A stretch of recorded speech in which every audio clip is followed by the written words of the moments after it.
All right, folks, we are headed to the wire, the last couple minutes of our forum. I'm just going to share my screen for some concluding remarks. Hopefully this works because Cassie's not sharing and she usually does it all. How's that look, Cassie? That's great, Susan. Thanks. Sweet. All right.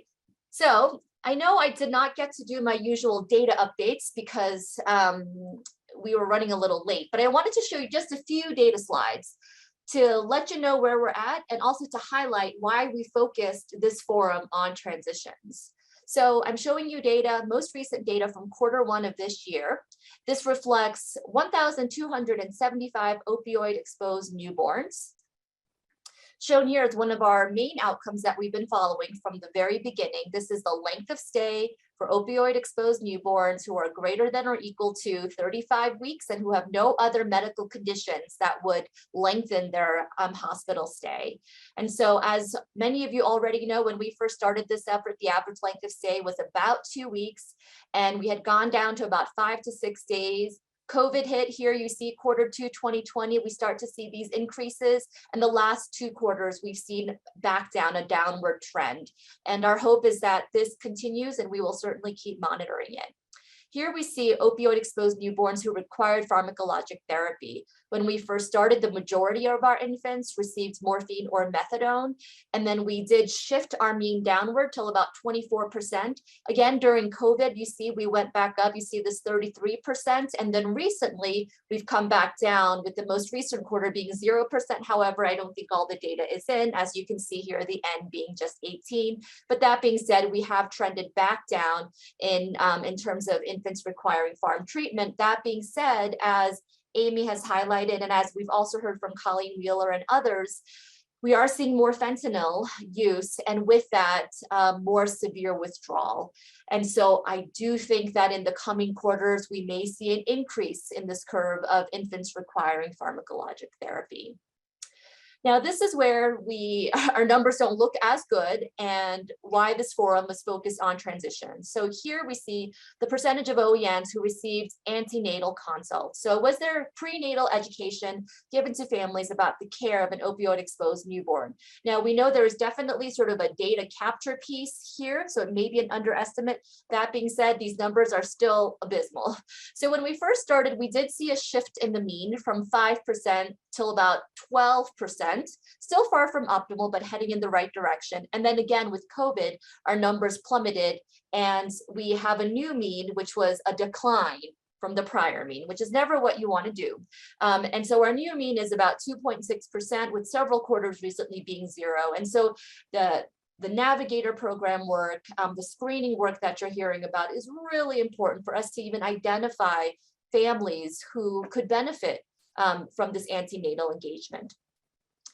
We've talked a lot about plans of safe care, optimizing transitions. On that checklist for an optimal transition is having appropriate developmental follow-up or an initial assessment.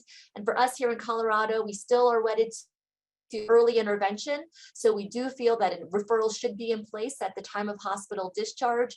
And with this, we did see an improvement during our time period from 2017 to recent, from a mean baseline of 22% till about 40 to 50%. We had this outlier 2021 Q1 of 21%, and we've come back up. Now, while certainly a significant improvement that you see here is good, we still have a lot of work to do if we want to get towards that 90% or greater. And then lastly, handoffs to primary care pediatricians. So shown here are percentages of OENs who had a warm handoff to an outpatient provider. These numbers are far from optimal. We have improved from a mean baseline to 15% to most recently 25%. But again, that tells me that 75% of our opioid exposed newborns are not receiving or do not have documented a warm handoff to an outpatient provider. And so for that reason, this forum has really been focused on transition. So next steps from CHoSEN Quick are that we know that it's not just opioids. We know there's methamphetamines, marijuana, and so we do need to broaden our focus, and we continue to do so. And now we actually collect data, not just for opioid exposed newborns and their mothers, but in general, substance exposed newborns and their mothers. We know prenatal engagement is critical, early identification, early screening, and then early engagement, and that we are focusing on through the Navigator program. We also, led by Lori Halmo, have a self-referral in the ED, which I can't wait to share at the next forum as it's starting to roll out. We know that our CPCQC partners have been doing a ton of awesome work around the AIM opioid use disorder bundle and universal screening during birth hospitalization. And we're hoping to engage with our MAT providers. And for that transition home, the plans of safe care, the family care plan, whatever we want to call it, we want to make sure that it's a living document across the perinatal period, really involving all the stakeholders led by the families that the plan is actually developed to serve. And this engagement with outpatient providers is critical. And I'd like to highlight that Kathy Wells and the Kemp Center have recently been awarded grants from the AAP ECHO series to lead a statewide educational seminar, a series of presentations for our outpatient providers in our state. Now, from CPCQC, they wanted to highlight that if any of you who've participated are interested in getting involved with the perinatal behavioral health related funding projects that are occurring in the state, and there are so many, please do email CPCQC at the email that you see listed there. And then from Illuminate, the Support Colorado continues. Priorities are being set for 2021 and 2022. And again, lots of work being done through this organization. So please do reach out to Kelly Sutton if you're interested. I'd like to highlight our chosen quick leaders in the steering committee, members shown here, who really do the heavy lifting in doing specific key driver work. And then of course, all birthing hospitals who are at the bedside supporting our families and also collecting data. This work is not possible without a multidisciplinary, cross-sectional collaboration between our School of Medicine, Illuminate Colorado, and with our Perinatal Care Quality Collaborative.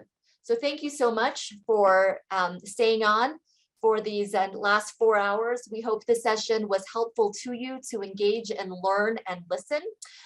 Before you leave, we would really like you to complete our feedback eval. And so Cassie is going to chat in the link for an evaluation.